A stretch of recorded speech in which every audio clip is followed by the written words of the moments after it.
Hey there, folks. Charles Alexander here, creator of the 4-Day Workweek in 90 days or less, helping you guys as overworked entrepreneurs find the things that you want to do more of, do fewer things that you don't want to do. And happiness to me, it's freedom, getting to choose what you do, when you do, and who you do it with. So, how did you come upon this idea of happiness being freedom, Charles? I think it's an easy answer. I think that's the answer. I know you get a bunch of other answers. Mine is correct. Dude, for 17 years, I've worked with people in a one-on-one basis, helping them to grow a business or in some cases, start a business. And we always get really carried away with, and rightfully so, with our why. What's your why? What's your calling? What's your purpose? Da, da, da, da, da. And there's books and thoughts, and it's all good. But man, I'll be honest with you. Once I really started digging in deeper, I want to make lots of money. Well, why? Well, I want to be able to do this and this. Well, why? Because that's what I want to do because it's fun and I enjoy it. What they're looking for almost always is the freedom to hop on Phil's podcast, the freedom to take lunch when I want, the freedom to say, I don't want to work this Friday, the freedom to help anybody doing what you want and what you're good at. That's what I always think it boils down to. So when it come down for me to launch my next program or do my next thing, I've been, and that, I've got like a little mini origin story. Everybody does, but the concept was, look, dude, this.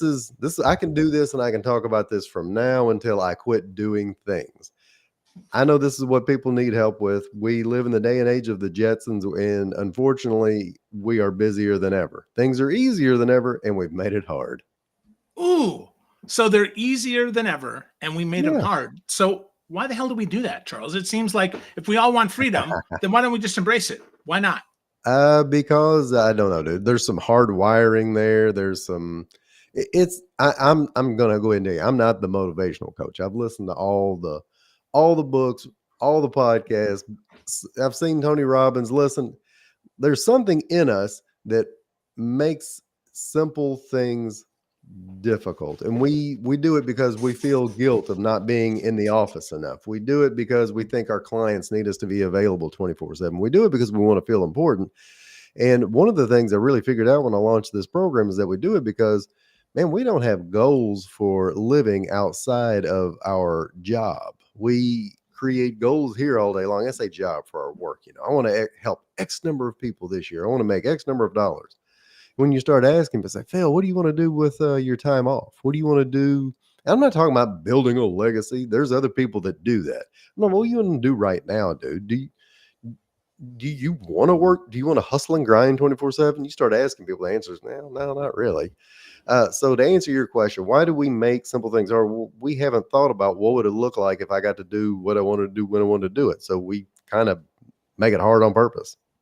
So, or maybe because, as you said, though, also because we don't realize that we need goals in our free Yeah. time. So, like, tell me some goals, Charles. What are some of your goals when you're not putting in the hours to work? So here's exactly what I want to do. In this summer, I've been working 4-day work weeks, dude. I got, full-time consulting gig. I have launched a mastermind. I'm launching another group coaching program. I have a full-time explainer video business, and I'm doing all of this less than 30 hours a week. And it's not because I'm lazy, and it's not because I'm not ambitious or want to help other people. Look, man, I got a family at home I want to see. So that's one of my goals. My kid, beautiful wife, been married 21 years, got kids 15, 13, and 11. And I'm sure you've heard this before, the what is it? The days are long, but the years are short, There whatever you go. country cliche that is. But I want to drive my daughter, oldest daughter, to dance and talk to her. I want to listen to my middle daughter play guitar. I want to get out with my son and throw the football in the yard. And I want to, not ambitious, dude. We have a pool in the backyard. I want to go hang out with my wife at the pool, crack a beer, listen to some old, Nashville country music and just hang out, see my dad, take trips. Really simple stuff. And I've got them written down and I've thought them through. And that's even part of the program. As I started to create it, I realized I got to add this weird piece at the beginning where my people coming on, they have to say, all right, Charles, I want my hours to look like this, my days to look like this, and this is what I'm going to do with my free time. And holy cow, that was one of the biggest things that tripped people up. But when they started getting into it, you'd hear folks say, I want a garden. I want to hike. Hiking's a big a big one here. And I don't think anybody hikes. They just like the idea of hiking, getting on the Timberland boots and the cut off khakis and going. But I want to travel. I want to cook. I want to. And people were just listing all of these things that they used to enjoy that they've kind of forgotten about. Wow. Wow. That gets me thinking about the things that I want to do as Yeah. well. Yeah. So you mentioned not only a 4-day work week, but 30 hours a week. So you're Yeah. not talking jamming 4 days or 5 No. days worth of work into 4 days. You're talking about actually just kind of cutting it out and having a Yep. real 3-day weekend. So how does that work, Charles? Can you tell us a little bit about what your day looks like? Yeah. Because you sound like a busy dude. I am. You know what? I'm busy, but I have learned to focus on the things that matter the most, the priorities, the stuff that you have to focus in on, and then you don't get to just ignore the rest. You have to decide what to do with it. Now, granted, I'm giving you like 90 days of stuff in this short period of time, but the concept is first and foremost. So for me, I batch like tasks together. I focus on the priorities. They're on the calendar. They're color coded, and I have to do those. Those are required actions. And then there's always a ton of other things. So for the other things, you automate, delegate, eliminate. Eliminate's my favorite. In each of those, dude, each of those topics couldn't be just a podcast show. It could be a podcast by itself. I could have an elimination. I could have a Marie Kondo podcast for entrepreneurs. You know what I'm saying, dude? And you can have an Yeah. automation podcast for each of these get detailed. So when you're asking, what's your time look like? There's a ton of coaching. There's a ton of, even prospecting. There's a ton of doing stuff like this. And then there's 1,000 other things behind the scenes that I had to figure out. Well, I still got to do some of those. So I'll batch those together. I've got to outsource a few. I got to quit doing some of it. Yeah, I've got to automate some of it. The big thing that I tell people though is before you do any of this stuff, so you might want to set goals first. Let me give you a reason for setting the goals first, because once you set those goals and they're concrete and I'm just so busy, you realize you have now something to compare it to. So if I decided we're going on a 3-day family vacation, and then I keep doing things like, I don't know, checking my email 22 times a day or taking on clients that I can't afford to take on and they're not the right fit, or responding to every single inquiry, even if it's not the right lead for me, and then getting distracted and check this, check that. Either way, once you do that, if you don't realize, okay, I can answer these extra emails, I can have one more meeting, I can sit on one more board, but then I don't get to take my family to the beach. That's the trade off. And people don't look at it like that. So that's one of the very first things you got to do. That's why you got to set a goal. And then after that, even before identifying your priorities, I have people go through a really diligent task of tracking what they're doing now. Because if they don't know what they're doing now, we can't automate, delegate, pick priorities. Okay. Okay. So we got to set goals. And you're talking about little goals, right? Little Yeah, goals, not dude. necessarily this crazy smart goals I that don't are need a measurable. 5-year strategic plan. I don't need a BHAG or any other acronym you can throw at me, because I know a lot of people, and this is where I'm different, because I know a ton of coaches are like helping you to find your true calling and maximize your potential and be the best you could ever be. And I want to leave this world at blah, blah, blah, blah. Legacy, great stuff. Dude, that's good, but I'm not eat, sleeping, and breathing that. Come here to do what you're supposed to do, help other people, but be happy. That's why as soon as I found out you were doing this, I wanted to be on. Be freaking happy. And if your happy is 24/7 grind and leaving a statue of yourself somewhere that you won't be around to see, great, go for it. I'm not doing that. I am hanging out with the people I like hanging out with, doing some of the things I like to do. Uh, so I keep hitting on this. The reason those goals are important, like, dude, if you've ever Phil goes to the gym. I've seen the socials. Yep. I Phil was is there in the just gym. before we got together. And you've got to have a purpose. Like when you're in the gym, if you don't say, I want to be able to reach I don't know, maybe a certain weight or certain body fat percentage or certain something. Uh, and I know we fall off the track with it sometimes. And as long as you still have the habit, that's good because it makes you feel good. But if you have that in mind, you say by beach season, I want to be able to fit into this certain waistband on the new swim trunks I bought, then you know, if I pick up that extra donut, that pushes you away from getting in those swim trunks. But if you just say, I just want to, I don't know, I want to lose a couple, but I'm not sure how. When that donut pops up, you're like, you don't have anything to compare it against. It's not keeping me out of these swim trunks that I just bought that I now want to be in. So if you set those goals appropriately on the front end, anytime you say yes to one shiny new object, you know I'm saying no to two other things I already set goals for. So you're talking about a contrast and a Yeah. replacement, right? A contrast and a replacement. Here's what I want. Here's the choice. Is this more important than the choice that I want to make? If it is, go ahead and make it. There And if you it's go. not, then keep it there. And then that replacement value of here's what I'm doing instead. Am I getting what Dude, you're throwing down? you're right on the freaking money. It's the same thing that a personal financial coach would tell somebody. Like, you can go spend that extra few bucks here and few bucks there, but as long as you know that's pushing retirement farther away or the kid's college fund down the pike, then you can make the choice. Wow. So we've got that. We've got our goals that are aligned. You talk And about then, eliminate. Oh, go ahead. well, and I was going to say, and you're talking about how do you get there. The next thing I really tell people is like, man, you got to kind of track your time a little bit for maybe a week or so.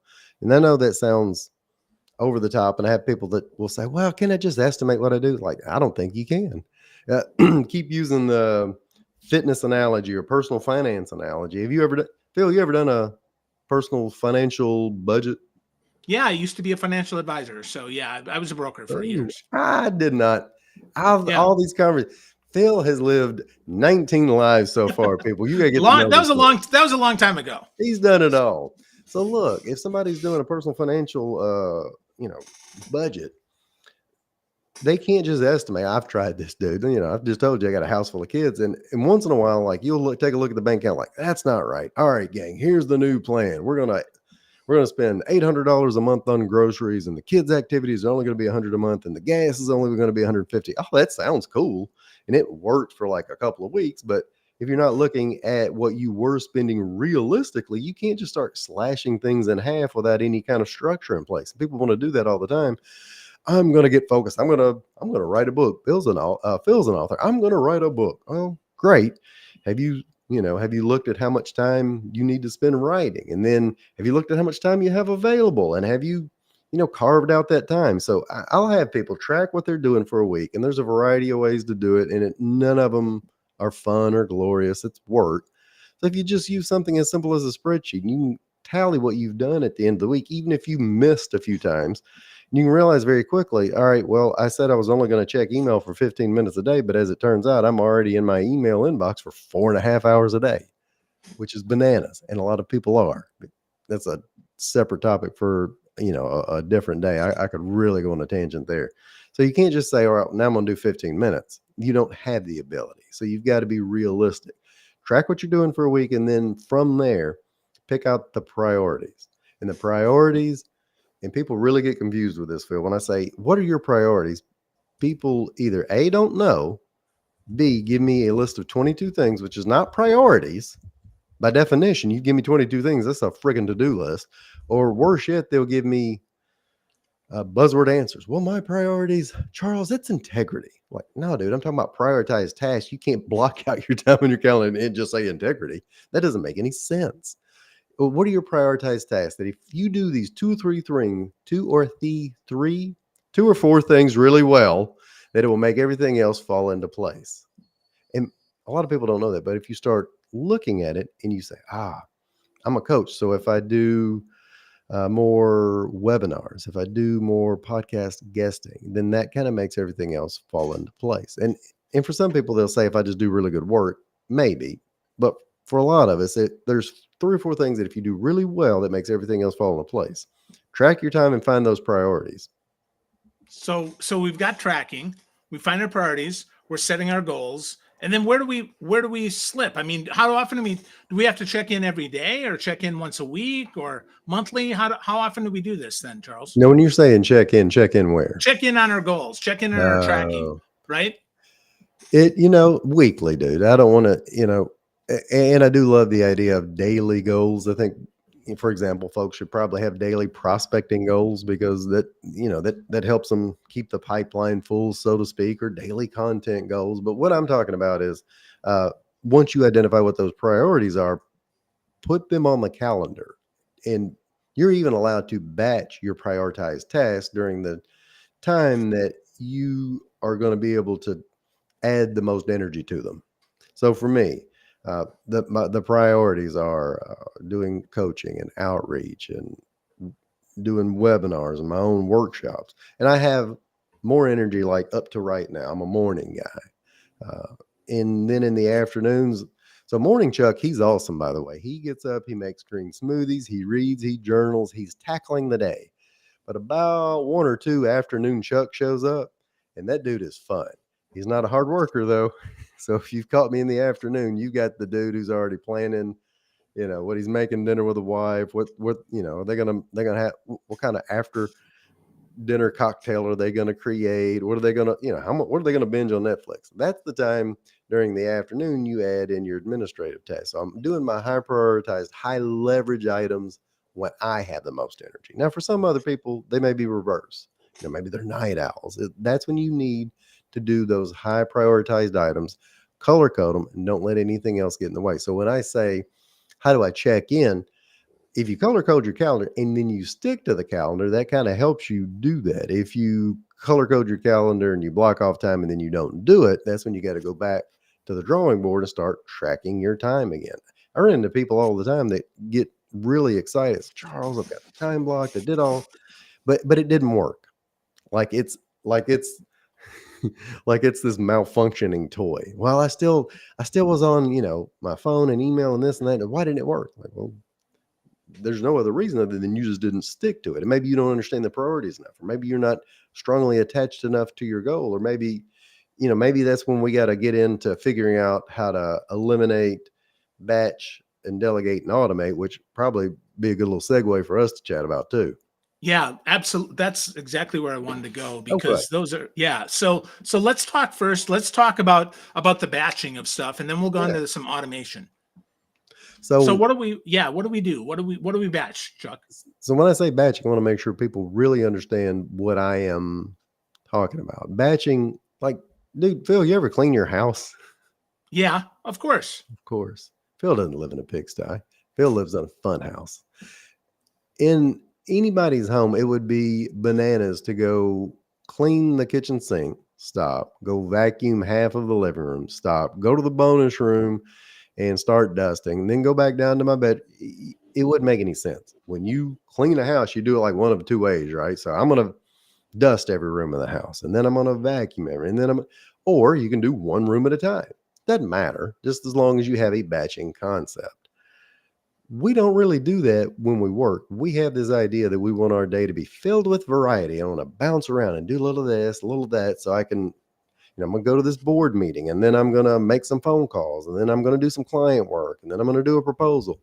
You're task switching like wildfire. And when you task switch, your brain cannot get focused. It takes us on average about 23 minutes to hit a certain level of focus where we're doing really good, deep work. And every time we get interrupted, it takes us 23 minutes to get to that point.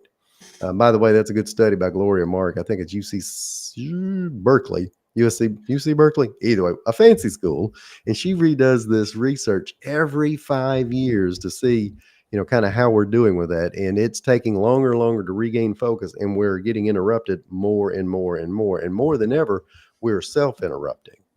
So you've got to batch like tasks together, generally when you have the energy that matches that task. So I'll go back. If you want to create content, but you don't want to sit there and just jog it out every day. Maybe Tuesday mornings when you feel the smartest, great. Batch out a 90-minute block, create some content.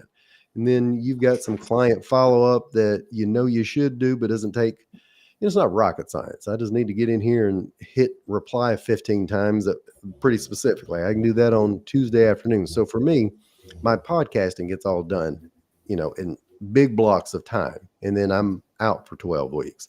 My sales calls, prospecting calls, research calls, those are Thursdays. Meeting with clients, Tuesdays, Wednesdays. Mondays, I'm not, and a lot of people come in with energy on Monday. I'm an idiot on Monday. Monday, I am knocking out every administrative task I have, and they're just all batched out there together. Batching days, by the way, is been a big discovery for me. That's the same concept like an athlete uses. An athlete has a practice day, a game day, and a rest day. More entrepreneurs should think like that. Batching proposal days, batching client work days, batching content days. Because once you get into that mindset, you just crank it out and you can get twice as much done in half the time. Wow. Wow. I had not thought about batching a whole day. Oh, it's That's awesome. really interesting. So with that, then we want to automate some stuff. So what kind of stuff, Charles, do we automate? Dude, we've made it 20 minutes into this thing and hadn't even mentioned Chat GPT. No. I know, it's amazing. So look, dude, things you can automate, and there are 10,000 things you can automate. Trying to identify the things you do most often, see if the machine can do it. And at this point, it almost always can. Your email marketing should be automated. Some of your outreach could potentially be automated. Your outside of this, you mentioned I have an explainer video business. Create 90-second little videos for people so they can set themselves apart. Most of that at this point is automated. I have automated outreach, automated replies, and somebody decides they buy from me. They go to PayPal, and then they're redirected without my assistance to a Google form. They fill out the Google form. It gets dumped into Chat GPT. Chat GPT I have worked on it like it's an employee, and it pops out a script. The script automatically goes to the video guy, and boom. All of those pieces are automated with a little outsourcing built in there, and I haven't touched a thing other than to, put it all together. So for you, that's why I like the idea of writing down each and every task I do it throughout the course of a week, because you're going to see patterns in there, and you're going to see reply. I'm hitting reply with the same information over and over. Is there a template that I can use? I am taking people that I meet and I'm adding them to my email subscriber list manually. Is there a tool I can use that will help, push that forward? Somebody clicks here and they ask me this, so I have to send them this link. Is there a way that they could just be directed to the link with a video by me? There's a ton of ways to do all of those things. Wow. So delegate though. I'm a one-man band here. I am too. It's just me. So who do we delegate to? Well, I'm a one-man band and I got a VA or two up my sleeve. So it depends. It's not a requirement that you go out and have people fill out, a W-4 and take on a W-2 employee. You can either get a contractor. I love the idea of a virtual assistant. People all over planet Earth, they can do things much better than me, much less than for what I can do it with. So the first thing is, if you've started tracking what you're doing, looking at that task list, the question I tell people to ask themselves: can somebody else do this for 20% of what I make? And can they do it 80% as well? Because if they can do it for 20% of what I make, 80% as well, then that's something you should be doing 100% of the time. It's not that complicated. The thing we get hung up in is believing that we're the only one that, can reply to every single email. We're the only one that can set up a LinkedIn live event. We're the only one that can add people to a calendar. We're the only one that can do this and this and this and this and this. So if you're looking at it from that standpoint, first thing you really have to do is figure out what is your monthly hourly rate worth. And a lot of people I talk with, everybody sticks with $100. I'm $100 an hour, or 150 or 200. Great. If you're a $100 an hour person, could somebody else do that task for $20? Do it not even as well, just good enough, without losing your personal touch or offending a client or feeling like a machine did it. Could somebody else do it? If they can, then you just made $80. How'd you make $80? Well, you've got a free hour now. Well, what do I do with my hour? Any dadgum thing you want to do. So you can now enjoy that with the family. You can go hiking, you can go read. Or if you're not at the revenue level you want yet, if you're $100 an hour person, use it for prospecting. Put a client in there. Do something that is worth that $100 an hour. Most likely, you weren't doing that $20 an hour task very well anyways. You didn't like doing it. You put it off. And when you did it, it wasn't very good. And it didn't add to the bottom line. And you weren't happy, Phil. So that's what I tell people. Don't find 28 tasks and then try to outsource them all at once. Find like 2 or 3. You find 2 or 3 create a simple set of instructions. And by simple set of instructions, we have the ability to record anything now. So do a screencast of you bumbling through a process where you're doing manual data entry. And then dump it over into an automation tool like Chat GPT. Say, give me the transcript of this. Great. Better yet, give me a one-page SOP for this, and it'll give you little detailed instructions. Go to a freelancing site like Upwork.com. Post that out there. Say, hey, who can do this for $7 an hour, $8 an hour? You'll be shocked at the number of people that can come through and do it, and then you can start finding somebody else to do some of these smaller tasks. Wow. Wow, that's great advice. Great advice. So we covered the batching, automation, delegation. Let's cover the last one, and then we'll kind of wrap it up here. And that's elimination. We want to eliminate some of the stuff that quit. So yeah, you were going to say something. Quit doing what? Quit doing some stuff. Just take it as an experiment. And when I say quit doing some stuff, if you'll batch some of the things and you'll delegate some of the things, think, what can you quit doing? Well, for example, people tell me they have to check email 28 times a day. No, you don't. Check it at 11 a.m. right before you get, no, better yet, check it at 1 p.m. right as you get done with lunch, whenever lunch is for you. And then check it right before you go home for the day. Unless you're, if you're in e-commerce and you're having to reply to people or you lose them, I get it. But most of us aren't. Most of your listeners aren't. They're folks like you and I, and people that email you don't expect an immediate response. So quit checking email 28 times a day. Hey, you see this fancy little tool? Quit picking it up 172 times a day. Literally, we are on the average person is on their phone about 4 to 4.5 hours a day. Not millennials, not Gen Z. I'm talking about Xers and boomers. We are not doing that much important stuff in the phone that long. We are just in there repetitively over and over and over out of habit, out of boredom, out of whatever. I'm sure somebody smarter than me can come up with all the different reasons. And you and I, everybody's watched The Social Dilemma on Netflix now. We know what's going on. We know that it's hardwired us to. So quit doing that. I mean, there's tools in your phone that we have set up for our children. My kids have screen time. Adults should have screen time too. Quit, say no, eliminate some of the boards you sit on, the committees you serve. And I know that really touches the nerve for some people, but look, some of us just want to feel needed. We want to be on all the boards and all the committees and have our face seen. And then, we might not be serving the same purpose we were when we got there. Dude, again, that could be its own episode. My favorite thing is to quit doing some stuff. Yeah, right on, Charles. And Chris Stone agrees with us. He says, quit doing some stuff. Yes, love it. Right on, Chris. Chris. And right on, Charles. So with that, Charles, let's take us back. Let's get started on the 4-day work week. Let's do it. What's the first step or two we need to take so that we can go there? And you're certainly welcome to reinforce anything you've already said. And it's never, look, the way I tell people, the way I get some of my people started is, there's just some like low hanging fruit to give you some quick wins. So check your email twice a day instead of 22 times a day. Turn the notifications to your phone. Get real wild. Turn them off. Not all of them. If your wife or kids need to text you, if you're smart, you can leave those on, but turn the rest of them off. Grab a few quick wins, and then the next step before you do anything else, dude, I'm telling you, that's why you and I spent so much time on it. Set some goals. What do you want your week to look like? What days do you want to work? What hours do you want to work? And then most importantly, what would I do with that time off? And that, you can get real woo-woo there. I'm talking about like, well, I want to spend time at the pool. All right, well, visualize that. So, your feet's in the water, the sun's beaming down. You got Kenny Chesney Blair and you got an IPA cracked open, baby. Just think about that. If you can combine those couple of things, that's your starting point. And then, the next step is one of the harder ones, but one of the better ones. So don't even try to go 4-day work week yet. Just track what you're currently doing.